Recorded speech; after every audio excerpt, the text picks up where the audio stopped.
Welcome to Shadows of the Marquis. Here you'll find narrated stories that explore arranged marriages, forbidden loves, secret passions, and the eternal struggle between duty and heart. Tonight, we journey to the glittering ballrooms of Regency London in 1818, where a young woman has learned to make herself invisible. Miss Eleanor Ashford once danced through these very halls with confidence and joy, but a single scandal destroyed everything she knew. Now she stands in the shadows, while those who once called her friend whisper her name as a cautionary tale. But in a crowded room where everyone performs their assigned role, one man sees what others have chosen to ignore. When Alexander Sinclair, the mysterious Duke of Ravenscross, speaks her name aloud across a silent assembly, he doesn't just break social convention, he shatters the careful walls Eleanor built around her wounded heart. This is a story about the courage to be seen, the power of authentic connection, and the choice between safe invisibility and dangerous love. Before we begin, I have a small favor to ask. This channel is growing, and we're working toward reaching our first 1,000 subscribers. If you enjoy stories of redemption, forbidden attraction, and the triumph of genuine love over social cruelty, please consider subscribing. Your support means we can continue bringing you these emotional journeys through history's most romantic eras. Now, let's step into Eleanor's world and discover what happens when a duke decides that true nobility has nothing to do with titles. The April evening had settled over London with unseasonable warmth, turning the Countess of Pembroke's grand ballroom into a glittering prison of heat, perfume, and judgment. Eleanor Ashford pressed her spine against the silk-panelled wall, feeling the expensive fabric cool through the worn material of her gown. 2 years ago, she would have been mortified by the outdated ivory silk she wore tonight. Its lace overlay carefully mended in 3 places. Her cousin had assured her no one would notice. Now, she simply felt grateful that Lady Constance had allowed her to attend at all, even if only as a cautionary ornament to be displayed and discussed. The wall had become Eleanor's sanctuary at these events, a shadowed space between the Corinthian columns where she could observe without participating, exist without imposing. From here, she watched the dance floor's swirling colors, emerald silk, ruby velvet, sapphire satin, as couples moved through the steps of a country dance. Crystal chandeliers multiplied their movements in the enormous gilt-framed mirrors, creating an endless reflection of a world Eleanor no longer belonged to.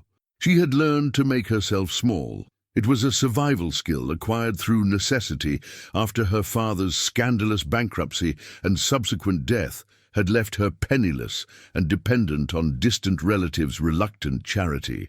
Lady Constance Ashford, her late father's second cousin, had taken her in with the explicit understanding that Eleanor would serve as both unpaid companion and living reminder of what happened to families who reached above their station. A merchant playing at gentleman, Constance had said of Thomas Ashford, loud enough for Eleanor to hear. He forgot where he came from, and look what it brought him: disgrace, death, and a daughter without prospects. Eleanor had stopped arguing, stopped defending her father's memory. She had discovered that silence was armor, that invisibility was safer than providing target practice for boredom. So she stood against walls at balls, remained in the background during afternoon calls, and spoke only when directly addressed. She had become a ghost, haunting the edges of a life she once lived fully. Still hiding among the wallflowers, Eleanor? Lady Constance's voice cut through her thoughts like glass on marble. Her cousin appeared before her in a confection of pink silk and elaborate golden curls, accompanied by 2 other young women whose names Eleanor could never quite remember, but whose expressions of barely concealed malice were permanently etched in her memory. Though I suppose wallflower suggests some hope of eventually being picked, doesn't it?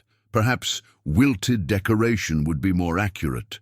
Da! The women laughed, a sound like wind chimes Eleanor had once found pleasant, but now recognized as performative cruelty. She kept her eyes fixed on a point above Constance's left shoulder, on a painting of classical ruins that seemed far too appropriate for this moment. "Come now, cousin, don't sulk," Constance continued, her ice-blue eyes sparkling with the particular joy she derived from these public humiliations. "We're simply being honest. Father always said that your papa's greatest failing was teaching you to have expectations beyond your natural station. A merchant's daughter thinking she deserved a gentleman's life. Quite tragic, really. At least now you understand your proper place." "Indeed," Eleanor said quietly, the word costing her more than they would ever know. Her amber-brown eyes remained carefully neutral, though her hands clenched the shawl her mother had embroidered 15 years ago, its silk now worn thin but still the only beautiful thing she owned that Constance hadn't claimed or discarded. "That's what I admire about you, Eleanor," Constance said, though admiration had never been further from her expression. "You've learned acceptance. No more of those tedious displays of dignity that used to be so exhausting. You know now that you're here on sufferance, that any moment I could decide your presence reflects poorly on our family and send you to, well, wherever unfortunate women without families go. A charitable institution, perhaps, or service. Can you imagine?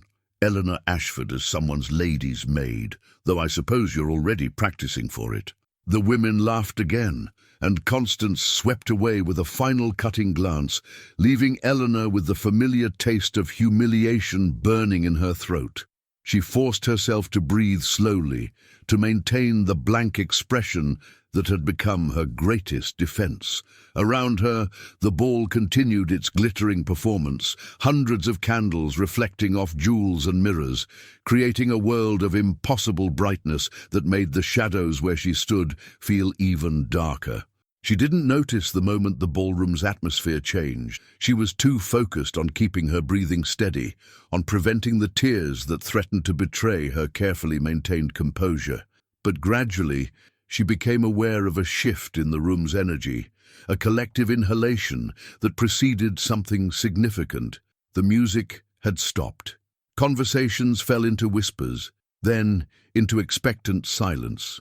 Eleanor finally looked up and saw what had captured everyone's attention.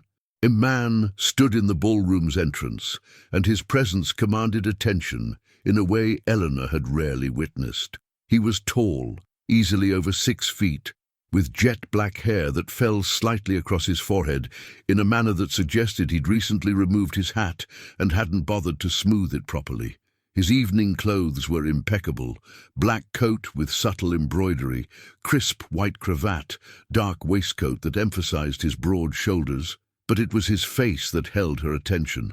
Strong, aristocratic features, a mouth that seemed unaccustomed to smiling, and eyes. Even from across the crowded ballroom, she could see his eyes were an extraordinary steel grey, almost silver in the candlelight, scanning the assembly with an expression that suggested he found the entire gathering slightly beneath his interest. "The Duke of Ravenscross," someone whispered nearby. "He's been gone 5 years. No one expected him to return for the season. My heavens! He's even more handsome than I remembered," another voice breathed, "and still unmarried. The mothers will be circling like sharks." Eleanor watched as the Countess of Pembroke, their hostess, approached the Duke with her youngest daughter in tow, a pretty blonde girl who looked terrified by the honor of being selected for introduction. The Duke bowed with perfect propriety, said something brief that Eleanor couldn't hear, and then his eyes, those extraordinary silver-grey eyes, swept across the ballroom again, and stopped. Eleanor felt the impact of his gaze like a physical touch, even though he was 40 feet away and she couldn't possibly be what he was looking at. Yet his expression changed, subtly, his brows drawing together as though he'd just recognized something unexpected. The Countess was still speaking, introducing her daughter, but the Duke wasn't listening. He was staring directly at Eleanor. "No," she told herself firmly, "he's looking at someone near you. Perhaps Constance, who's positioned herself strategically in your vicinity, or that beautiful widow Lady Hertford, whom everyone says will remarry brilliantly. Not you, never you." But then he moved. Alexander Sinclair, Duke of Ravenscross, with the Countess still speaking and her daughter still curtsying, simply walked away from them, The crowd parted instinctively as he crossed the polished parquet floor in long, deliberate strides, his focus never wavering. The ballroom fell into complete silence, every eye following his progress. Eleanor felt panic rising in her chest. He was coming toward her corner of the room, but that didn't mean anything. There were at least 20 women standing near the wall where she'd positioned herself. Beautiful women, wealthy women, women with prospects and proper breeding. He couldn't possibly. He stopped directly in front of her. Up close, he was even more imposing than she'd imagined. His height forced her to tilt her head back to meet his eyes, those silver-grey eyes that were now studying her face with an intensity that made her want to look away, but somehow wouldn't let her. She could see a small scar through his left eyebrow, barely visible, but adding character to an already striking face. His jaw was sharp, with just the slightest hint of evening stubble. His mouth, which had seemed so severe from across the room, had a sensual quality up close that made her breath catch. He bowed, a perfect formal bow that acknowledged her as an equal in a room where everyone knew she was anything but. "Miss Eleanor Ashford," he said, and his voice was deep, cultured, with an undertone of something rough, as though he'd spent his missing 5 years in places where refined accents weren't required. "Would you honor me with the next dance?" The ballroom erupted in whispers. Eleanor felt her face flame with mortification, because this had to be some cruel mistake, some new form of humiliation she hadn't anticipated. Perhaps Constance had arranged this somehow, paying him to publicly acknowledge her, just to watch Eleanor fumble and stammer. "Your Grace," she managed, her voice barely above a whisper, "I believe you mistake me for someone else." His expression didn't change, but something flickered in those extraordinary eyes. Surprise, perhaps, or recognition of her attempt to save him from his error. "I make no mistake, Miss Ashford. Eleanor Ashford, daughter of the late Thomas Ashford of Ashford Hall. Your father was a man of great integrity. I knew him, though perhaps you don't remember. Will you dance?" Eleanor's mind reeled. He had known her father. Thomas Ashford had indeed known titled men through his various business ventures. He'd provided rare books to several noble libraries, had consulted on architectural projects, had been invited to events where merchant wealth could temporarily buy entrance to aristocratic circles. But Eleanor couldn't remember ever meeting a duke, and certainly not this particular duke, whose presence seemed to fill the entire ballroom. She started, then stopped. Around them, the whispers grew louder. She could feel dozens of eyes on her, could sense Constance's shock and fury, even without looking. To refuse would cause a scene, would draw even more unwanted attention. To accept felt like walking into a trap she couldn't quite identify. "Please," he said quietly, and this time his voice held something that sounded almost like respect. "I promise no trick, no mockery. Simply a dance, Miss Ashford." Her hand moved before her mind fully consented, reaching out to accept his.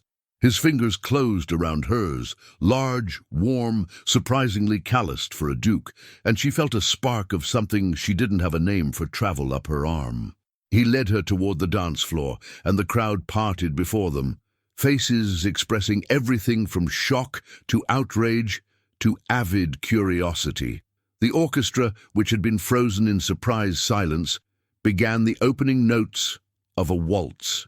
Eleanor's breath caught. A waltz was the most intimate of dances, requiring a level of physical closeness that was barely acceptable even for engaged couples. For the Duke of Ravenscross to waltz with a nobody like her as his first dance upon returning to society was unprecedented. His hand settled at her waist, warm through the worn silk of her gown. She placed her hand on his shoulder, feeling the solid muscle beneath the expensive fabric of his coat. His other hand held hers carefully, as though she were something precious rather than worthless. And then they were moving. Eleanor had forgotten what it felt like to dance with a skilled partner. Constance occasionally allowed her to dance at balls when there was a shortage of ladies, but those partners were usually elderly men performing their duty, or second sons too deep in their cups to care about her father's disgrace. The Duke of Ravencross danced like he did everything else, with complete confidence and absolute control. He guided her through the steps effortlessly, his body communicating his intentions before she even needed to think about her response. "You dance beautifully," he said quietly, his voice pitched for her ears alone, "as though you were born to it." "I was taught by my mother," Eleanor replied automatically, then cursed herself for providing personal information. She was supposed to be figuring out his game, not engaging in conversation. "You don't remember me," he continued, his steel-grey eyes studying her face. "But I remember you, 7 years ago at the Henley Royal Regatta. You wore yellow, a bright daffodil yellow that made you look like sunshine itself. You were laughing, completely unself-conscious, arguing with your father about the superior design of one of the racing boats. You had opinions and weren't afraid to share them." Eleanor's heart stuttered. She did vaguely remember attending the regatta with her father, one of his rare social triumphs where he'd been invited to provide expertise on the historical racing vessels on display. She'd been 17, still innocent enough to believe that enthusiasm and intelligence were assets rather than liabilities. "I wondered," he continued, his voice taking on a quality that might have been sadness, "what happened to that laughter? Tonight, I look at you standing against that wall, making yourself small, and I see someone who's learned that invisibility is survival. I wanted to know what changed. Or rather, I know what changed. Your father's death, society's cruelty. But I wanted to know if that laughing girl was entirely lost, or if she was simply hiding." Eleanor felt tears threatening and fought them back viciously. "Your Grace," she said, her voice remarkably steady considering the chaos in her chest, "I don't know what game you're playing, but I assure you I'm not a suitable opponent. I have no resources for society's entertainments, no tolerance for elaborate jests. Please, if this is some sort of wager or dare—" "No game," he interrupted, his fingers tightening slightly on her waist, keeping her in the dance, even as she tried to put distance between them. "No wager, simply recognition. I spent 5 years away from London, Miss Ashford. I went to the West Indies on my father's business, watched men enslaved and degraded while aristocrats debated fashion and scandal. I saw my closest friend die of fever in my arms while we were miles from civilization or comfort. I returned to England 3 months ago and found London exactly as I left it, glittering, performative, and utterly hollow. Everyone playing their assigned roles, nobody daring to be real. He turned them expertly, and Eleanor found herself closer to him than strictly proper, close enough to see gold flecks in his silver eyes, close enough to smell his scent, something like leather and cedar and rain. Then, tonight, he said softly, I see you, standing in shadows, invisible by choice, wounded but unbroken, the only authentic person in this entire farce of a ballroom, and I thought, perhaps honesty still exists somewhere. Perhaps I'm not entirely alone in my disgust for pretense. The waltz was ending. Eleanor could feel the final measures approaching like an execution. When the music stopped, she would have to return to reality, to Constance's fury, to her precarious position, to the consequences of this utterly inappropriate and baffling dance. I don't understand, she whispered. Why reveal this to me? I'm nobody, Your Grace. I have no power, no influence, nothing to offer your quest for authenticity. His mouth curved into the first hint of a smile she'd seen, and it transformed his severe features into something almost heartbreaking in its beauty. Perhaps that's precisely why, Miss Ashford, you have no reason to lie to me, no agenda to pursue. You're not trying to marry me for my title or manipulate me for social advancement. You're simply real. The music ended. They stood facing each other in the center of the ballroom, while around them couples broke apart and applauded. But Eleanor couldn't move, couldn't look away from those silver-grey eyes that seemed to see straight through her carefully constructed defenses to the wounded, lonely woman beneath. Finally, he stepped back and bowed again.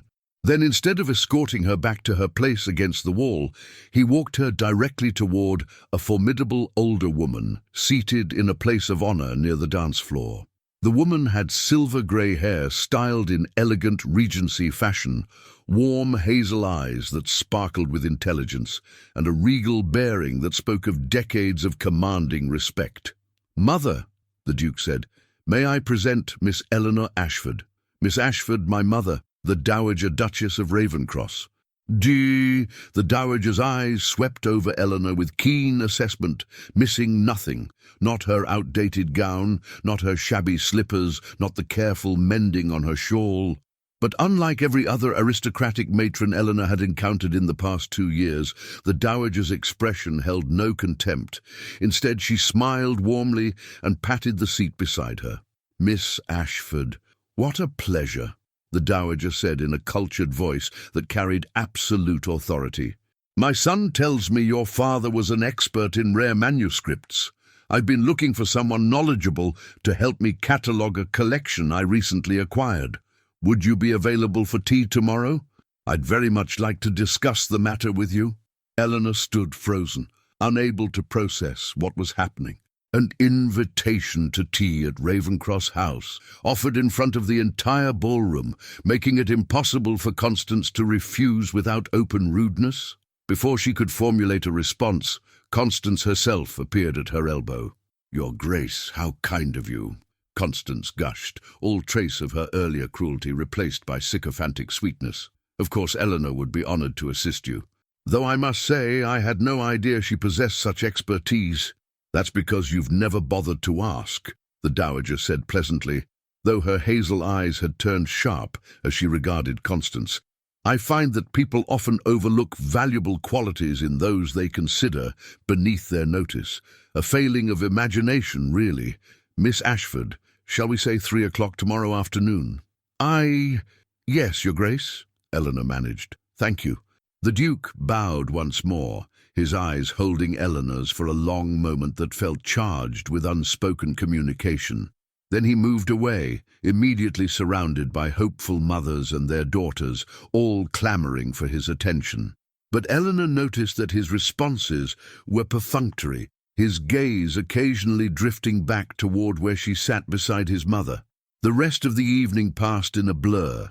Constance was too busy attempting to capitalize on Eleanor's sudden social elevation to inflict her usual cruelties, though her eyes promised future reckoning. Other guests regarded Eleanor with new curiosity, some even deigning to speak to her, though their questions felt more like interrogation than genuine interest. But through it all, Eleanor kept replaying the Duke's words, simply real, as though being herself, wounded, honest, imperfect, was somehow valuable, as though invisibility wasn't safety, but loss. For the first time in 2 years, Eleanor Ashford felt something dangerous stirring in her chest. Not quite hope, she wasn't foolish enough for that, but perhaps possibility. The morning after the Pembroke ball dawned grey and drizzling, matching Eleanor's tumultuous thoughts as she prepared for tea at Ravencross House. She'd slept poorly, tormented by dreams that alternated between dancing with the Duke and suffering some spectacular public humiliation that would end with her sleeping in the street. Constance had been coldly furious at breakfast, oscillating between demanding Eleanor report every word the Dowager said and threatening to forbid the visit entirely if Eleanor embarrassed the family with presumption. "Remember your place," Constance had hissed as Eleanor prepared to leave. "The Duchess may be eccentric enough to offer charity to fallen women, but that doesn't make you her equal. Answer her questions about books if she asks, but don't presume familiarity. And for God's sake, don't mention your ridiculous father's theories about anything. Merchant-class pretensions are precisely what brought our family to this disgrace." Now, standing before the imposing Georgian townhouse on Berkeley Square, Eleanor felt her courage wavering. The building spoke of generations of wealth and power. Classical columns, perfectly maintained stonework, windows that gleamed with expensive glass. A proper butler answered her knock, his expression professionally neutral as he led her through marble halls toward a drawing room at the back of the house. The room was surprisingly comfortable, despite its obvious quality. Deep green wallpaper, furniture in rich burgundies and golds, paintings that looked old and valuable, but chosen for beauty rather than investment. And flooding through tall windows, despite the grey day, was natural light that made the space feel lived in rather than preserved. The Dowager Duchess rose to greet her, wearing a day dress in elegant purple silk that complemented her silver hair. Miss Ashford, punctual and brave, excellent qualities. Come, sit. Would you prefer tea or chocolate? Tea, please, Your Grace, Eleanor managed, perching on the edge of a damask sofa that probably cost more than every dress she'd ever owned. Relax, child, the Dowager said with a small smile, settling across from her with perfect composure. I don't bite, and contrary to what my son's intensity might suggest, we Sinclairs aren't in the habit of terrifying young ladies for entertainment. Eleanor felt her shoulders drop slightly, though she remained alert for whatever test or judgment was coming. Your Grace is very kind to invite me. I'm afraid Lady Constance may have exaggerated my expertise in manuscripts. My father shared his passion with me, but I'm hardly a scholar. My dear girl, the Dowager interrupted gently, there is no manuscript collection. Well, there is, but I've already had it catalogued by a man from the British Museum. I simply needed a plausible excuse to invite you here, without causing more scandal than my son has already generated. Eleanor felt her face flame. I see. Then I've wasted Your Grace's time. Nonsense. You've provided me an opportunity to satisfy my considerable curiosity. The Dowager accepted a cup of tea from a maid and gestured for Eleanor to do the same.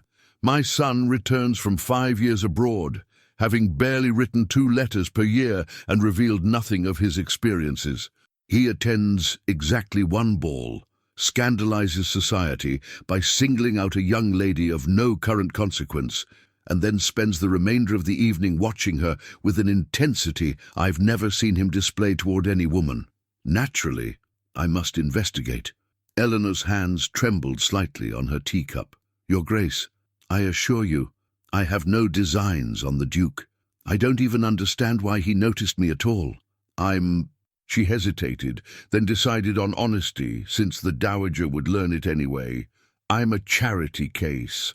My father died in disgrace. I live on the sufferance of relatives who despise me. Whatever your son thought he saw, I promise it wasn't. Eleanor? May I call you Eleanor? At her startled nod, the Dowager continued. I knew your father. Not well, but enough to respect his intelligence and integrity. Thomas Ashford made mistakes in business, yes, but he was no scoundrel. He was simply a man of vision who trusted the wrong partners. Society's condemnation of him was far harsher than justice required. Eleanor felt tears stinging her eyes at this unexpected defense. Thank you, Your Grace. Few people remember him kindly. Few people have the courage to resist social consensus, the Dowager said crisply. Now, let me be direct. Alexander is my only child. After his father died 3 years ago, he inherited responsibilities that would crush most men. He went abroad partly on business, but mostly, I believe, because he couldn't bear the superficiality he found here. The boy who left London was cynical, but still had hope. The man who returned, I worried I'd lost him to darkness. She leaned forward, her hazel eyes intense. Then last night, I watched him dance with you, and I saw something I haven't seen in years. Interest, genuine emotion. Whatever you are to him, Eleanor, it's woken something I feared was dead. But what am I to him? Eleanor burst out, then caught herself. I apologize, Your Grace. That was inappropriate. That was honest, which is refreshing in a young woman trained by society to dissemble. The Dowager smiled. I don't know yet what you are to him, but I believe my son recognized in you what he's been searching for. Someone who hasn't been poisoned by our world's poisonous games. Someone who might understand his disgust for pretense, because you've been its victim. A soft knock interrupted them, and the butler appeared. Your Grace, the Duke has returned and asks if Miss Ashford is still present. Eleanor's heart began racing. I should go. You should stay, the Dowager countered firmly. unless you're truly uninterested in my son's attention, in which case I'll make excuses and you can leave through the servants' entrance to avoid him." Eleanor found herself at a crossroads she'd never expected to face. The safe choice was to leave, to retreat into invisibility before whatever this was could hurt her more deeply. But the Duke's words from last night echoed in her mind. "Perhaps I'm not entirely alone in my disgust for pretense." "I'll stay," she whispered, and felt the entire trajectory of her life shift. Alexander Sinclair entered moments later, and Eleanor was struck again by his commanding presence. He changed from his morning riding clothes into a more formal, dark blue coat and buff breeches, his black hair slightly damp, as though he'd hurried to make himself presentable. His silver-grey eyes found her immediately, and something in his expression softened. "Miss Ashford, I hoped you'd still be here." He bowed to his mother.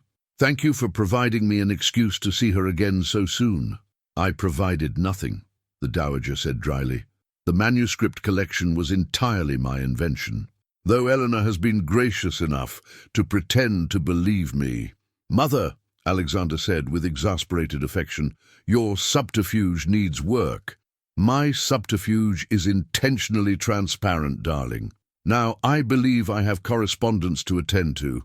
Eleanor, would you mind terribly if Alexander showed you the library? I understand you have a genuine interest in rare books, even if my need for cataloguing assistance was fabricated."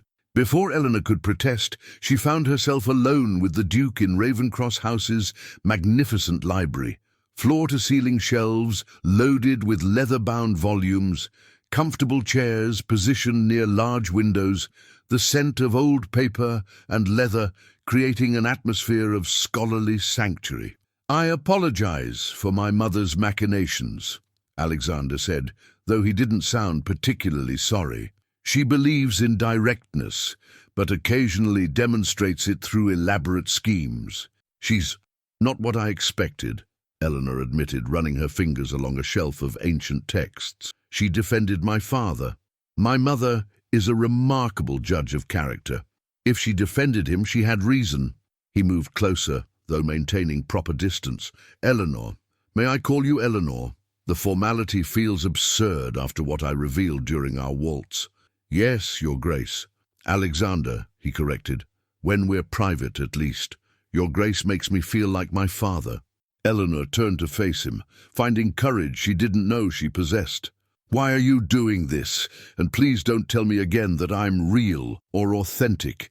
I need to understand what you want from me, because you're... Alexander, I can't afford to be anyone's social experiment. My position is too precarious." He was quiet for a long moment, his extraordinary eyes studying her face as though memorizing every detail. Finally, he spoke. "5 years ago, I sailed to the West Indies on my father's business. He owned sugar plantations there, an inheritance from my grandfather that he'd never personally overseen. I thought it would be an adventure, a chance to prove myself useful beyond my title." He moved to stare out the window, his profile stark against the grey daylight. "Instead, I witnessed horrors I still see in my dreams. The conditions of enslaved people working our fields, the casual cruelty of overseers, the absolute degradation of human beings treated as property. I wrote to my father, demanding we free them all, sell the plantations, end our involvement in such barbarity." His jaw tightened. He wrote back that I was being naive, that everyone owned slaves in the Indies, that our family's wealth depended on that labor. We argued by letter for months. Then he died suddenly of an apoplexy, and I inherited everything, including the moral stain of those plantations. And Eleanor found herself moving closer without conscious decision. "What did you do?"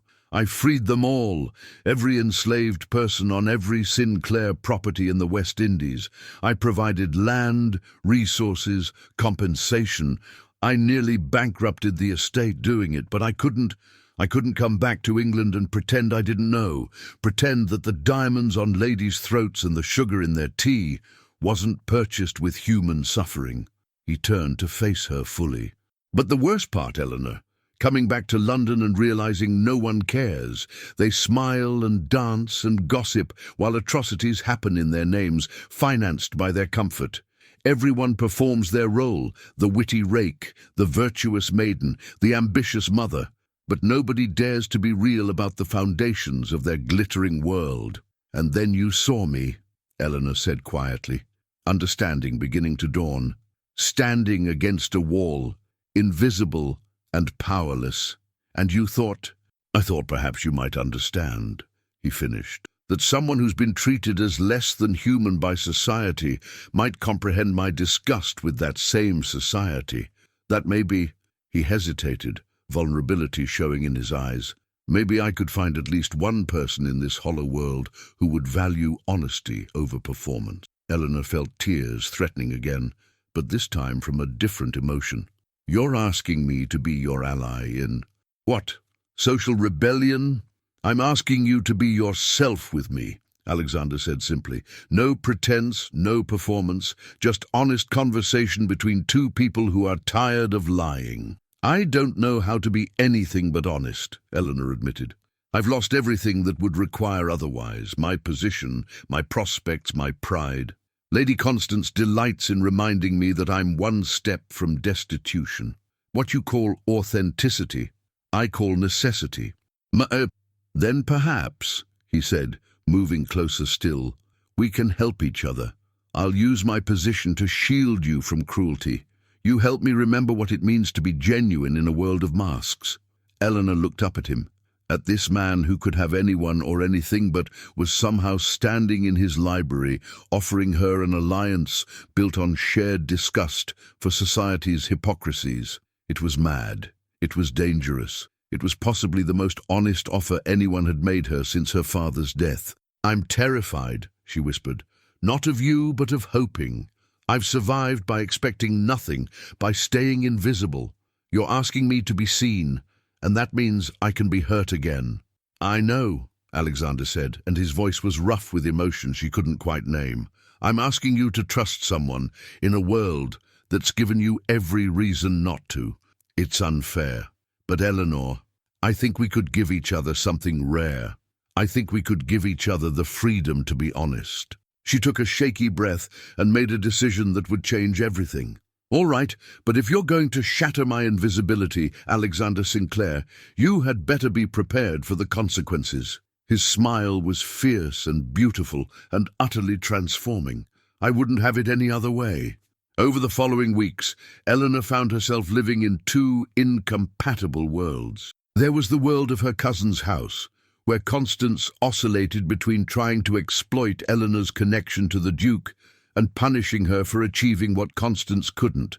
And there was the growing world of Ravenscross House, where Eleanor and Alexander carved out moments of genuine conversation amid society's rigid constraints. The Dowager became an unlikely ally, inviting Eleanor to musicales and afternoon gatherings, where she could interact with Alexander under the guise of maternal supervision. But everyone in society could see what was happening. The Duke of Ravenscross, one of England's most eligible bachelors, was focusing his attention on a nobody with neither fortune nor prospects. The gossip was vicious. Some whispered that Eleanor must have trapped him somehow, used feminine wiles to ensnare a man known for his imperviousness to shallow charms. Others claimed it was a passing fancy, that he was amusing himself with her poverty the way some aristocrats kept exotic animals. A few, very few, suggested that perhaps the Duke saw something in Miss Ashford that others missed. Eleanor learned to navigate this treacherous landscape by remembering Alexander's words, "Be honest." So when they walked together in Hyde Park during the unfashionable early morning hours, when the mist still hung over the Serpentine and they could speak freely, she told him truths she'd never shared with anyone. "I miss music most," she admitted one April morning as they walked along Rotten Row, her hand resting lightly on his arm. "My mother taught me piano, and after she died when I was 12, I would play her favorite pieces and imagine she was listening. But Constance's house doesn't have a piano, and even if it did, she's made clear that my performing pretensions are unwelcome. My mother's drawing room has 3 pianos, Alexander said immediately. She collects them. You could play there and cause more scandal. Eleanor shook her head. Alexander, there are already rumors that we're... She couldn't finish the sentence, her face heating. That we're what? Becoming friends, discovering we enjoy each other's company. His voice was carefully neutral, but she sensed something deeper underneath. Eleanor, I know my attention is causing difficulties for you. I can step back if that's what you need. No, she said quickly, then caught herself. I mean, these weeks have been the happiest I've been since my father died. When I'm with you, I remember who I used to be before I learned to make myself small. But I'm also realistic. Eventually, you'll need to marry someone appropriate, a duke's daughter or an earl's, someone who brings political alliances and substantial dowry and hasn't been tainted by scandal. And when that happens, Eleanor, look at me. He stopped walking, turning her to face him. They were alone on the path, dawn light just beginning to burn off the mist, the city still quiet around them. I'm 31 years old. I've had a dozen appropriate matches suggested. If I'd wanted any of them, I would have married years ago. Do you truly think I'm courting you out of temporary whim? I think, Eleanor said carefully, that you're a good man who hates society's cruelty and sees helping me as an act of rebellion against that cruelty. But rebellion isn't the same as... She couldn't finish, couldn't say the word love when he'd never offered it. Alexander's jaw tightened. Is that truly what you believe? That you're merely a symbol to me? I don't know what I am to you, Eleanor admitted, her voice breaking slightly. And I'm terrified to ask because the answer might destroy me.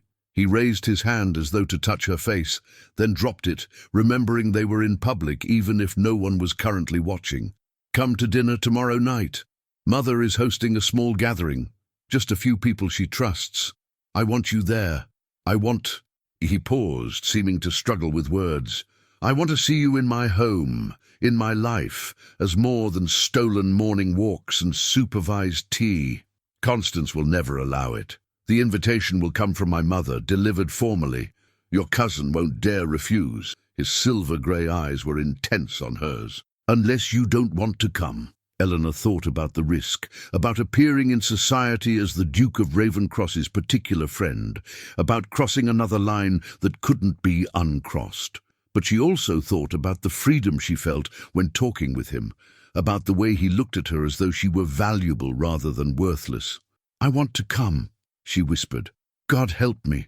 I want it more than I should. His smile was like sunrise breaking through storm clouds. Then it settled. The dinner at Ravencross House was both wonderful and terrifying. The Dowager had invited carefully, a baronet and his wife known for their liberal views, a widowed countess who'd scandalously remarried a scholar, a younger son who'd made a fortune in trade and been accepted back into society through sheer determination. These were people who understood that worth wasn't synonymous with title, who might judge Eleanor on her own merit rather than her father's failures. But it was also the first time Eleanor was presented as, what? Alexander's friend, his project, his possible future. The uncertainty was agonizing. She'd worn her best remaining dress, a deep blue silk that had once been her mother's and that she'd carefully altered to fit current fashion. The Dowager had kindly sent her own lady's maid to help with Eleanor's hair, and for the first time in 2 years, Eleanor looked in a mirror and saw something of the girl she'd been before disgrace. Still thin and bearing the marks of stress and worry, but with her chestnut hair elegantly arranged and her amber-brown eyes bright with cautious hope.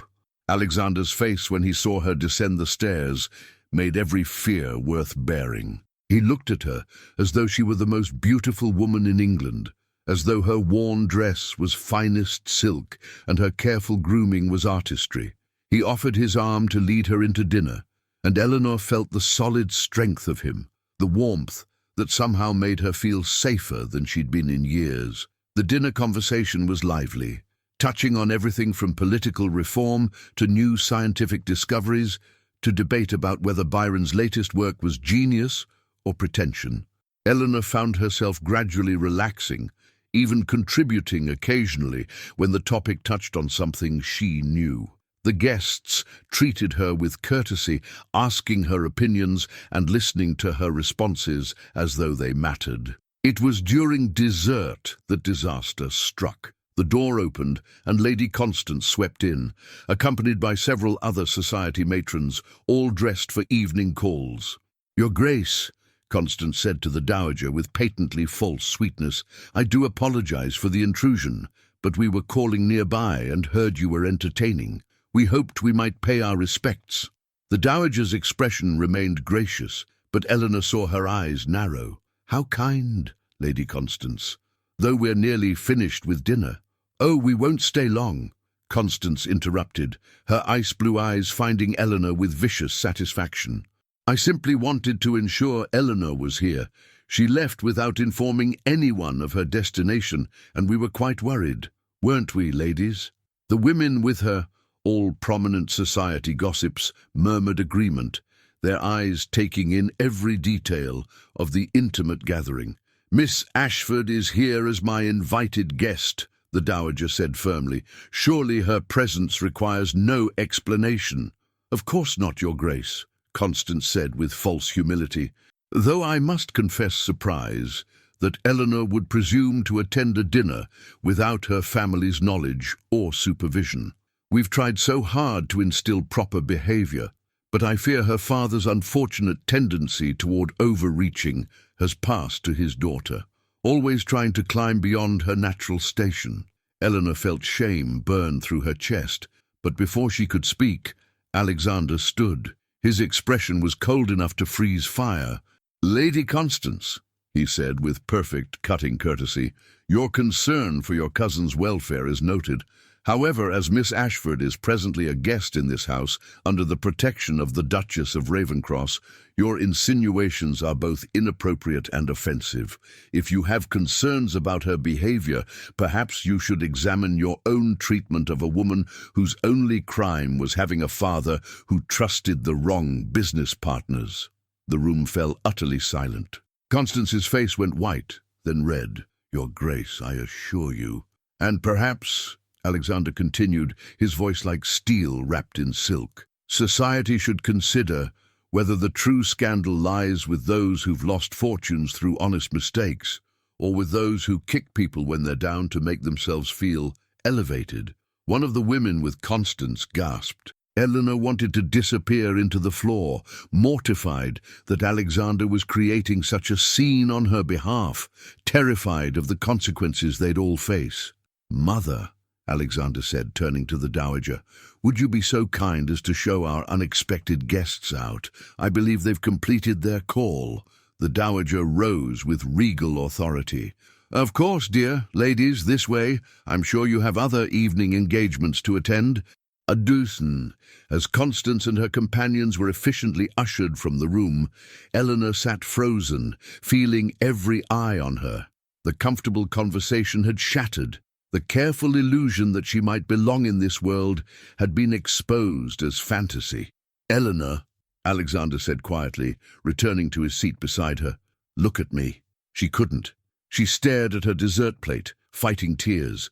"Please," he said, and his voice was gentle now, no trace of the cutting aristocrat who'd just eviscerated her cousin. "Don't let her win. Don't let them make you feel ashamed of existing." "You shouldn't have done that," Eleanor whispered. "You've made an enemy of her, and she's connected to half the families in London, and you've confirmed everyone's suspicions that we're what?" he asked. "Eleanor, I defended you because you're my friend, and what she said was unconscionable. Would you rather I'd stayed silent and let her humiliate you?" "I'd rather," Eleanor said, finally looking up at him, tears making his silver-grey eyes blur, "that I didn't constantly need defending. I'd rather I wasn't a problem you had to solve or a victim you had to rescue. I'd rather I had enough value of my own that people didn't assume your interest in me must be charity or aberration or temporary insanity." The other dinner guests were quietly excusing themselves, giving Alexander and Eleanor privacy in their distress. The Dowager returned and gestured them toward the drawing room. "Come, both of you. We need to discuss this rationally."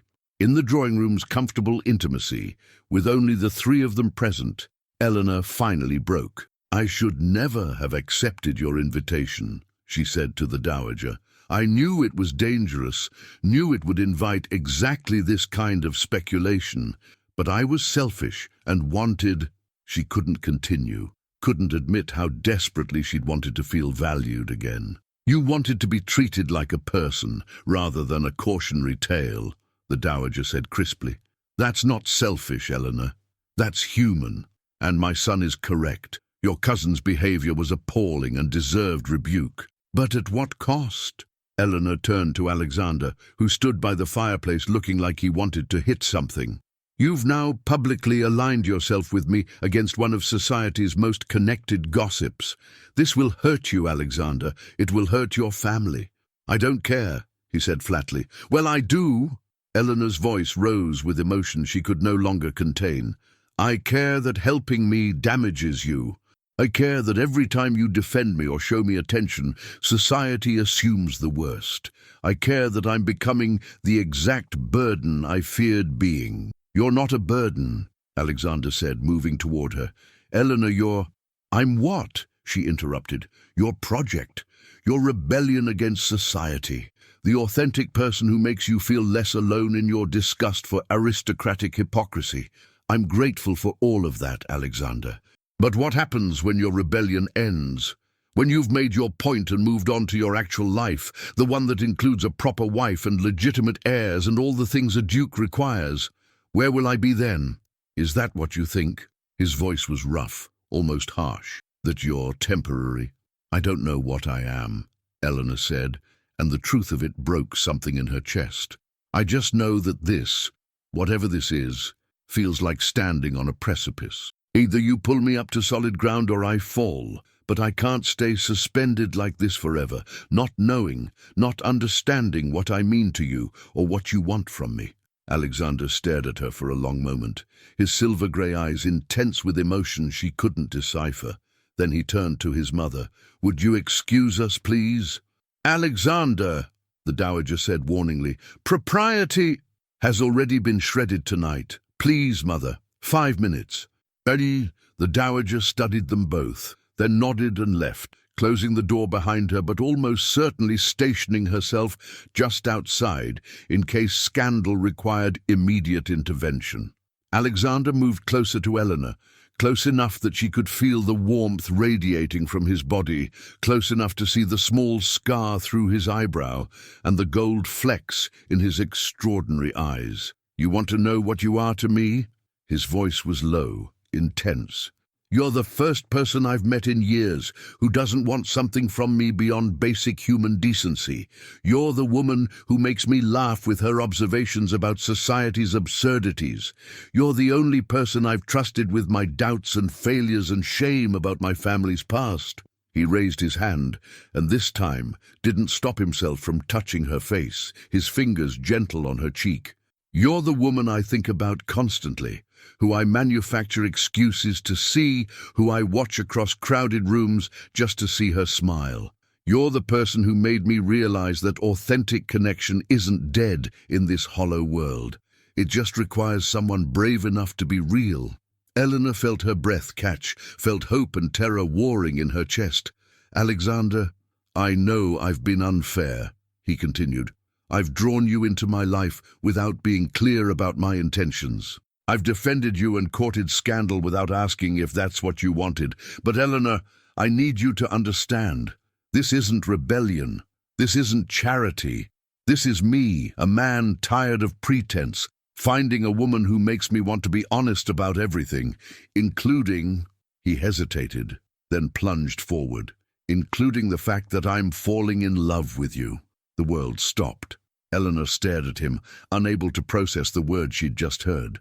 "You? What?" "I'm falling in love with you," he repeated, his thumb stroking her cheekbone with devastating gentleness. "Possibly I've been falling since I saw you at that ball, standing in shadows but not diminished by them. Certainly I've been falling every moment since, every conversation, every morning walk, every time you challenge me or make me laugh or trust me with your pain."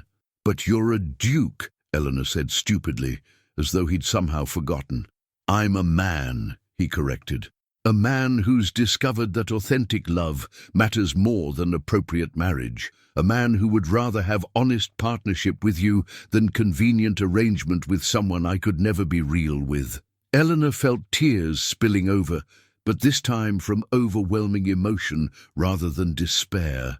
"I'm terrified," she whispered. "I'm terrified of believing this is real, of trusting that you won't wake up tomorrow and realize you've made a mistake with the merchant's disgraced daughter." "Then let me be terrified with you," Alexander said, "because I'm scared too, Eleanor. I'm scared of the depth of what I feel for you, of how much power you have to hurt me. But I'd rather be terrified and honest than safe and alone." He leaned closer, his forehead resting against hers, his breath warm on her face. "Tell me I'm not alone in this. Tell me you feel something too, even if it's just possibility." "I feel more than possibility," Eleanor admitted, the words tumbling out in a rush. "I feel like when I'm with you, I'm the person I was meant to be. Before the world taught me to be small, I feel like you see me, really see me, not as a problem or a project, but as myself, as Eleanor. And yes, I'm falling in love with you too.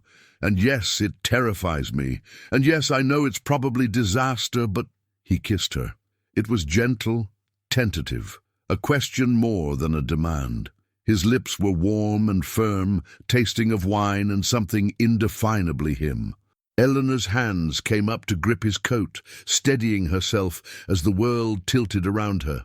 When he pulled back, his eyes searched hers with vulnerability she'd never seen from him. "Was that acceptable?" he asked. And despite everything, Eleanor laughed. Actually laughed, the sound surprised and genuine. "Acceptable," she repeated. "You kiss me like I'm the answer to your prayers, and you ask if it's acceptable.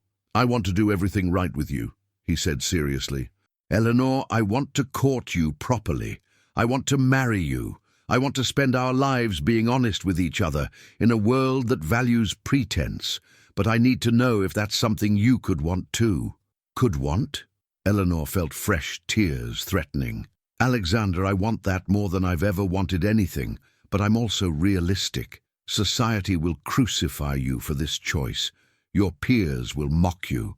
People will say I trapped you, that you're mad, that I'm a fortune hunter despite having no fortune to hunt." "Let them say it," he interrupted.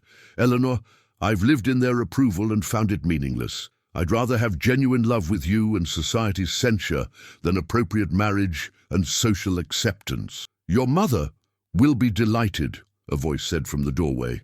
The dowager stood there with an expression of satisfaction. I was listening shamelessly, of course. Propriety was already compromised. "And Eleanor, if you're worried about my opinion, please know I've been hoping for exactly this outcome since Alexander danced with you at that ball." Eleanor looked between them, at Alexander's hopeful expression and his mother's warm smile, and felt something shift in her chest. Not the cautious possibility she'd been protecting herself with, but actual hope, dangerous, terrifying, overwhelming hope. "This is madness," she said, but she was smiling. "The best things usually are," Alexander replied and kissed her again. The following weeks were simultaneously wonderful and nightmarish. Alexander didn't hide his intentions. He courted Eleanor openly, calling at the Ashford residence, where Constance oscillated between fury and attempts to take credit, escorting her to events, standing up with her for multiple dances at balls, making clear through every gesture that Eleanor Ashford was his particular choice. Society responded with predictable viciousness. The gossip rags had a field day, speculating about the Duke's infatuation with the disgraced merchant's daughter. Wagers appeared in betting books about how long the fascination would last. Some claimed Eleanor was pregnant, she wasn't. Others that she'd used love potions, absurd. Still others that the Duke was suffering temporary insanity from a fever contracted in the tropics, merely insulting. But through it all, Alexander remained steadfast. He introduced Eleanor to his close friends, honest men who valued character over lineage. He took her to museums and galleries, places where they could talk about art and history without needing to perform social niceties. He gave her access to his library, and Eleanor lost herself for hours in books she'd feared she'd never see again. And he spoke to her of his dreams, using his fortune for social reform, establishing schools for children regardless of birth, fighting against the slave trade in Parliament. Eleanor found herself not just falling deeper in love with him, but genuinely admiring the man he was trying to become. "You make me want to be better," he told her one evening in his mother's drawing room, where they sat with proper chaperonage, but close enough for private conversation. "Before, my disgust with society felt paralyzing, but with you, you make me believe change is possible. You give me hope that authenticity is valued somewhere," Eleanor replied, her hand resting in his. "That being real isn't just weakness society exploits, but strength someone might choose." They were happy. Against all odds, despite every obstacle, they were genuinely happy, which of course meant disaster was inevitable. It came at a garden party hosted by one of Eleanor's former friends, a woman who'd dropped her acquaintance the moment scandal struck, but now felt compelled to invite her, given the Duke's obvious attachment. The event was held on a beautiful May afternoon, with marquees set up on a lawn overlooking the Thames, champagne flowing freely, and society's elite gathered to see the spectacle of the Duke of Ravenscross courting his inappropriate choice. Eleanor had dressed carefully in a gown the dowager had kindly provided, pale lavender silk with delicate embroidery, proper and lovely, but not ostentatious. She entered on Alexander's arm, feeling eyes following them, hearing whispers that weren't quite quiet enough. "Ignore them," Alexander murmured. "Half these people aren't worth your notice." But Eleanor had learned that ignoring malice didn't make it disappear. It just gave it time to grow teeth. The disaster happened near the ornamental fountain. Eleanor had momentarily separated from Alexander to accept refreshment from a footman when she felt someone jostle her from behind. Her foot slipped on the fountain's edge, and she tumbled backward into the water with a splash that silenced every conversation. The water was cold and shallow, more humiliating than dangerous. Eleanor struggled to her feet, soaked through, her beautiful borrowed dress clinging indecently, water streaming from her carefully arranged hair. Around her, the garden party had frozen, everyone staring, some fighting smiles, others looking away in second-hand embarrassment. Lady Constance appeared in the crowd, her expression perfectly calibrated concern. "Oh, Eleanor, how clumsy! Though I suppose we shouldn't be surprised. She never did have proper social graces. A merchant's daughter, you understand, raised without proper training in deportment." Someone laughed. Then another person. Soon the garden was filled with barely suppressed mirth at Eleanor's humiliation. She stood in the fountain, water pooling around her ruined slippers, and felt something inside her shatter. Not just embarrassment that she'd learned to bear, but the absolute certainty that this was her future. Even with Alexander's support, even as his prospective duchess, she would always be the object of mockery, the inappropriate choice, the woman who didn't belong. "I think," Constance continued, addressing the crowd with false sympathy, "it's time we acknowledged what everyone sees but is too polite to mention. Eleanor is not suited to this life. She's made the Duke believe otherwise through, well, whatever methods she's employed. But society knows. We all know. She's common, unsuitable, and frankly," Constance turned to Eleanor with vicious satisfaction, "an embarrassment to everyone connected to her. I'm done pretending charity toward my father's cousin obliges me to support her presumptions. Eleanor, you're no longer welcome in my household. Find somewhere else to impose yourself, though I imagine the Duke's infatuation will cool rapidly now that he's seen you in your true element." Eleanor stood frozen, feeling the weight of dozens of eyes on her soaked, ridiculous form. This was it, the final humiliation, the moment when even the illusion of belonging was stripped away. She was being publicly cast out, acknowledged as the fraud she'd always feared she was. "I need to leave," she whispered to no one in particular, and began stumbling toward the garden gate, water squishing in her ruined shoes, tears mixing with the fountain water on her face. "Eleanor, wait!" Alexander's voice cut through the murmurs, but she couldn't face him, couldn't bear to see his expression change from love to pity to eventual relief that he'd been saved from his mistake. She fled, through the garden, past curious servants, onto the street where she walked blindly without destination because she literally had nowhere to go. No home, no family, no resources. Just the soaked dress on her back and the absolute certainty that she'd been a fool to believe love could overcome the vast gulf of their different worlds. Eleanor walked until the sun began setting, until her feet blistered in the wet shoes, until she found herself at Hyde Park simply because her body knew the way from their morning walks. She ended up by the Serpentine, sitting on a bench as darkness fell, shivering in her wet dress, too tired and heartsick to cry anymore. She'd been so stupid, so recklessly, dangerously stupid to believe that being seen by Alexander meant being accepted by his world. She'd mistaken one man's exceptional character for society's capacity for change, and now she was paying the price. Eleanor. She looked up to find Alexander standing before her in the gathering darkness. His face was haggard, his usually perfect appearance disheveled as though he'd been running. His silver-grey eyes held such concern that it made her heart ache worse. "Don't," she said, her voice raw. "Please don't make this harder by being kind. Just go back to your life, Alexander. Find someone appropriate and be happy. I release you from whatever you felt obligated to." "Obligated," his voice was sharp. "Eleanor, I've been searching for you for hours. I've had every servant in London looking. I've been half mad with worry. And you think I'm here from obligation? I think," she said tiredly, "you're here because you're a good man who feels responsible for bringing disaster into my life. But you saw what happened, Alexander. You saw how I'll always be received, how people will always view me. Even if you married me, I'd be the Duke's mistake, the inappropriate choice, the woman who doesn't belong. And eventually you'd start to see me that way too." "Like hell I would," he said, and his vehemence startled her. He sat beside her on the bench, not caring about his expensive clothes or propriety or anything except being close to her. "Eleanor, do you want to know what I saw today?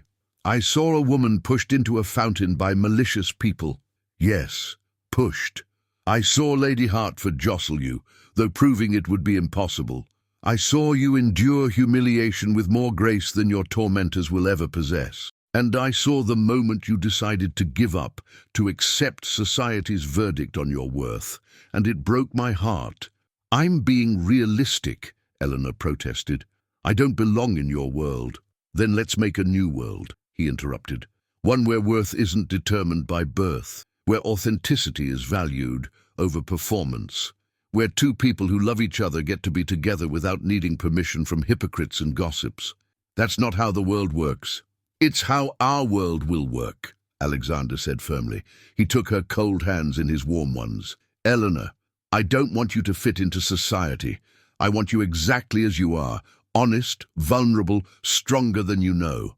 I want to marry you and spend the rest of my life proving that genuine connection matters more than social approval." "They'll destroy you," Eleanor whispered, but hope was beginning to flutter dangerously in her chest. "Your reputation, your position, everything you could have with someone appropriate, would be meaningless without you," he said. "Eleanor, I've lived in society's approval and found it hollow. I've spent 5 years trying to find authenticity in a world of pretense.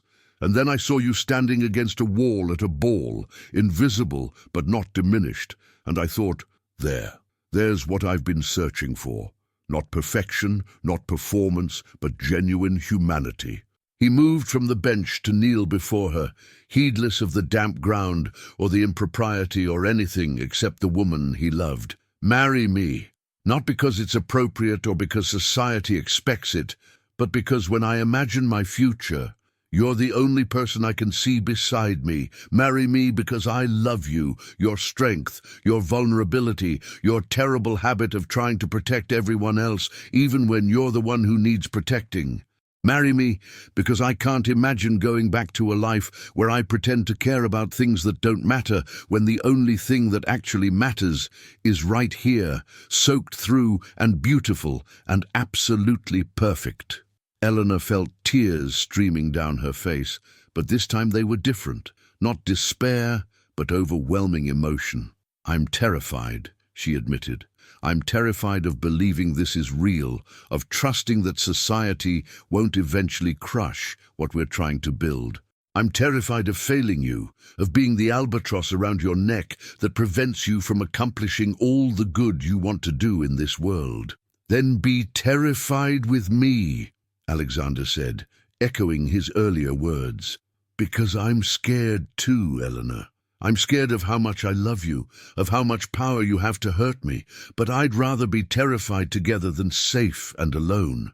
He reached into his coat and pulled out a ring, not an ostentatious diamond, but a simple band of gold set with a single amber stone that matched her eyes.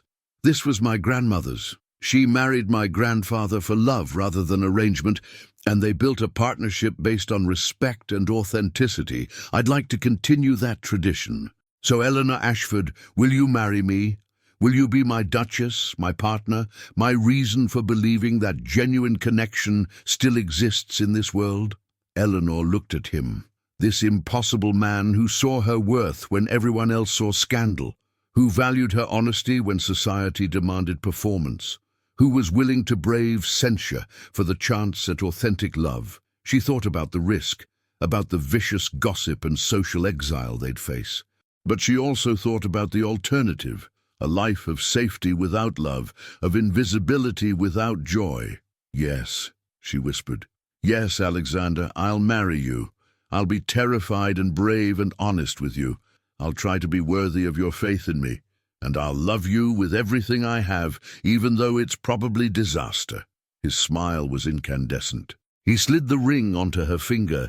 It fit perfectly, as though made for her. And then he kissed her there in the darkness by the Serpentine, with the water reflecting the first stars and the city distant and disappearing and nothing existing except the two of them and the impossible promise they were making to each other. When they finally pulled apart, both breathless, Eleanor laughed. Actually laughed, the sound surprised and genuine and full of something that might have been joy. "We're both insane," she said. "You realize that, right?" "Absolutely," Alexander agreed, standing and pulling her up with him. "But better mad together than sane and miserable. Come on, let's go tell my mother she's getting the daughter-in-law she's been hoping for. In a soaked dress and ruined shoes? In whatever you're wearing. You're beautiful, Eleanor.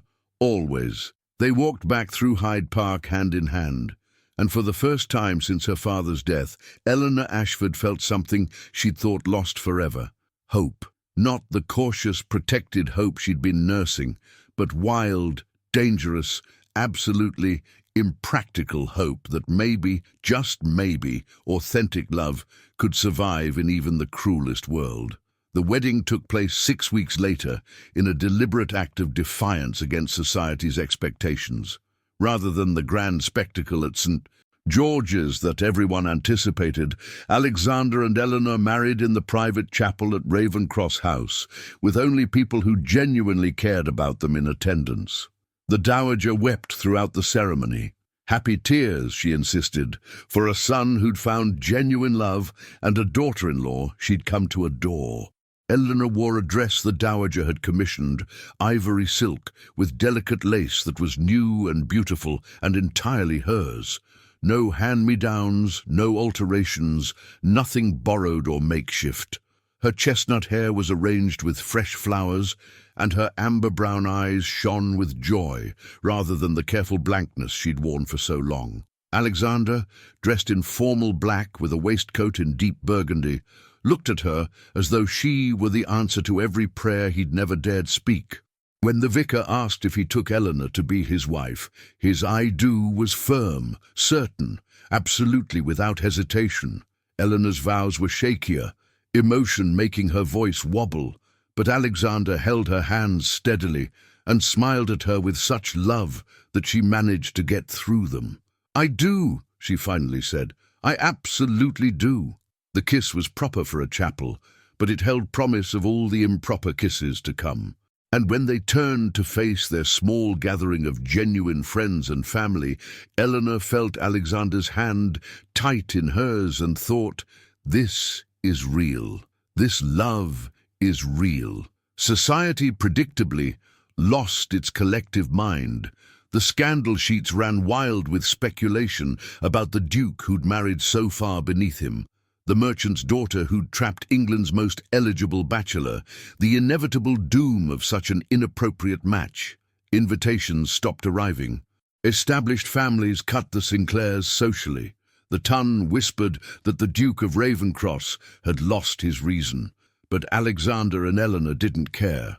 They spent the first months of their marriage at his country estate, far from London's poisonous gossip, learning each other in the quiet of Gloucestershire's rolling hills. They rode together at dawn, read in the library for hours, talked about everything and nothing, until the early morning hours. Eleanor discovered she had a talent for estate management, working with the tenants and implementing improvements Alexander had envisioned but never had the partnership to achieve. Alexander discovered that married life with someone he genuinely loved was exponentially better than the lonely grandeur he'd known before. They faced challenges, certainly. Some servants initially treated Eleanor with subtle disrespect, until Alexander made clear that such behavior wouldn't be tolerated. A few relatives attempted to talk sense into the Duke about his unfortunate choice, but through it all, they remained united. Two people who decided that authentic partnership mattered more than social approval. When they finally returned to London that autumn, something had shifted. Perhaps society had grown bored with the scandal. Perhaps the Duke's absolute refusal to show any regret made people reconsider their initial judgment. Or perhaps, and this was what Eleanor suspected, some people were quietly inspired by seeing genuine love triumph over social convention. The first ball they attended together as Duke and Duchess was at the same ballroom where they'd first danced, the Countess of Pembroke's autumn gala. Eleanor entered on Alexander's arm, wearing a gown of deep amber silk that matched her eyes, her chestnut hair elegantly arranged, her bearing confident not from arrogance but from being truly, deeply loved. This time she didn't stand against the wall. She stood at the center of the room as Alexander's Duchess, his partner, his chosen wife. Some people were cold, certainly. Some snubbed them openly. But others, more than Eleanor had expected, approached to pay their respects, curious about the woman who'd captured the Duke's heart so completely. "Do you remember what I said?" Alexander murmured as they waltzed, moving together as though they'd been dancing for years rather than months. "About the laughter I heard 7 years ago?" Eleanor smiled, genuinely without guardedness or fear. "You said you wanted to spend our lives ensuring I never lost it again." "Mission accomplished," he said, watching her face with such tenderness that it made her breath catch. "That smile, Eleanor, that's what I was searching for, the real you, unguarded and unafraid." "I'm still afraid sometimes," Eleanor admitted. "Afraid this is too good to last, too perfect to be real." "Then let me remind you every day," Alexander said, pulling her slightly closer than propriety strictly allowed, but not caring, because this was his wife. And she was real, and their love was the most authentic thing he'd ever known. "Let me spend the rest of our lives proving that genuine connection can survive even in society's cruelest corners, that being seen, being chosen, being real, that matters more than titles or fortunes or social approval." Around them, the ball continued, music and laughter, gossip and intrigue, the eternal performance of society. But Alexander and Eleanor existed in their own world, built on honesty and vulnerability, and the radical act of choosing love over convenience. Later, much later, when they returned to Ravenscross House and Eleanor changed into her nightclothes and let down her carefully arranged hair, Alexander found her in their private sitting room. She was standing by the window, looking out at the garden below where roses bloomed even in early autumn. "What are you thinking?" he asked, wrapping his arms around her from behind. Eleanor leaned back into his embrace, feeling the solid warmth of him, the absolute safety of being held by someone who knew all her flaws and loved her anyway. I'm thinking about that girl who stood against the wall 2 years ago, trying to make herself invisible, about how lonely she was, how hopeless. And I'm thinking that if I could tell her what was coming, that the impossible could happen, that she could be genuinely loved and happily married and building a life with meaning, she'd never believe me. Would you want to warn her? Alexander asked. Tell her about the pain between then and now? Eleanor considered, then shook her head. No, because the pain was necessary. It taught me that authenticity matters more than approval. That being real, even when it's dangerous, is better than performing safety. And it led me to you, to someone who valued honesty over pretense. She turned in his arms to face him, her amber-brown eyes meeting his silver-grey ones. Thank you, she said softly, for speaking my name aloud in that ballroom, for seeing me when I'd learned to be invisible, for loving me enough to brave society's worst, for the chance at genuine connection. Thank you, Alexander replied, for teaching me that authentic love still exists, for being brave enough to trust me, for reminding me that some things, some people, are worth fighting for.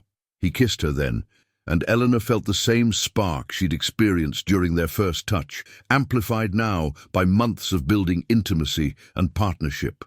This was what she'd been searching for without knowing, not rescue or elevation, but genuine partnership with someone who saw her completely and chose her anyway.